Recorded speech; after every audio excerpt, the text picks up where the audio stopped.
બોલીએ સદગુરુ મહારાજની જય। આખા વિશ્વની અંદર મોંઘામાં મોંઘી જો કોઈ વસ્તુ હોય તો એ મનુષ્યનો દેહ છે। પૈસાથી ને વાલો મનુષ્યનો દેહ છે। તો મનુષ્ય દેહથી વધારે આખા વિશ્વની અંદર કોઈ કિંમતી વસ્તુ નથી, કોઈ કિંમતી વસ્તુ નથી। અને મનુષ્ય દેહની અંદર કર્મ વધારે કિંમતી છે, કર્મ વધારે કિંમતી છે। અને એના કરતા જ્ઞાન વધારે કિંમતી છે। અને એમાંય જેનું મૂળ જ ન આંકી શકાય, જેની કોઈ કિંમત જ ન કરી શકાય એવું મહામૂલ્યવાન સત્ય નામની ઓળખાણ સદગુરુ મહારાજે આપણને કરાવી, એટલે આ મનુષ્ય દેહની વધુ કિંમત છે, મનુષ્ય દેહની વિશેષ કિંમત છે। તો નામ ગમે એટલા મૂલ ચૂકવો તો એની કિંમત ન કરી શકાય। કરી શકો? એની કોઈ કિંમત ન કરી શકાય એવું સત્ય નામની ઓળખાણ સદગુરુએ આપણને કરાવી।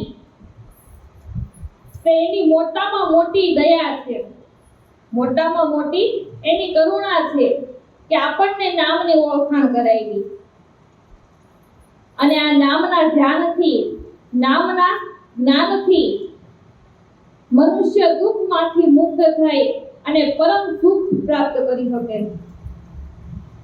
દુઃખમાંથી મુક્ત થઈ પરમ સુખને પ્રાપ્ત કરી શકે।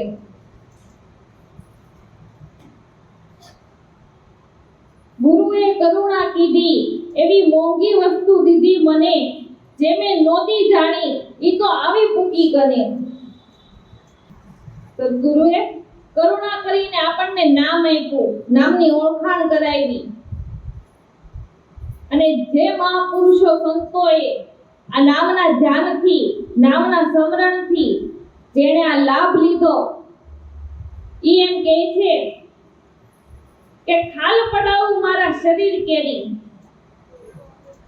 ખાલ પડાવું મારા શરીર કેરી, એની ઉપર સોનાનું રંગ ચડાવો, સોનેરી રંગ ચડાવો, અને એની મોજડી સીવડાવી મારા સતગુરુને પહેરાવવું। તો એને જે નામ આપ્યું ઈ ગુણનો ઓશીગણ હું ન થાવ। હાલ પડાવું મારા શરીર કેરી, એની ઉપર સોનેરી રંગ ચડાવવું અને એની મોજડી સીવડાવી મારા સતગુરુને પહેરાવવું, તો ઈ ગુણનો ઓશીગણ હું ન થાવ। ગોળદાન દેવે, ભૂમિદાન દેવે, ભલે ભરેલા કંચનના મહેલોને લૂંટાવી દે, એટલે દાનમાં આપી દે। કાશી ક્ષેત્રમાં જઈને કન્યાનું દાન દેવે, તો એને જે નામ આપ્યું એની તોલે ન આવે, એની તોલે બીજું કોઈ ન આવે। તો આવા મોટા દાન કરો એનું ફળ, અને નામ ભજન કરો એનું ફળ। તમે દાન પુણ્ય કરો એનું ફળ તમને દેહના તમને સુખ મળે, દેહોના તમને સુખ મળે। અને નામ સ્મરણ કરો તો એનું ફળ તમને 3 લોકનો નાથ મળે। પુણ્ય દાન કરો તો દેહોના તમને સુખ મળે। જગતમાં નજર કરો તો એક વ્યક્તિને આજે તેલ વગર શાક ઉગાડવું હોય તો એક પાળી તેલ મળતું નથી। એક વ્યક્તિને આજે શાક ઉગાડવા હાટુ એક પાળી તેલ નથી મળતું, એનો વિચાર કરો।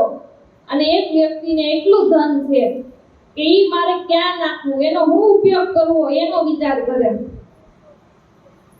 તો ઈ એને કેમ મળ્યું?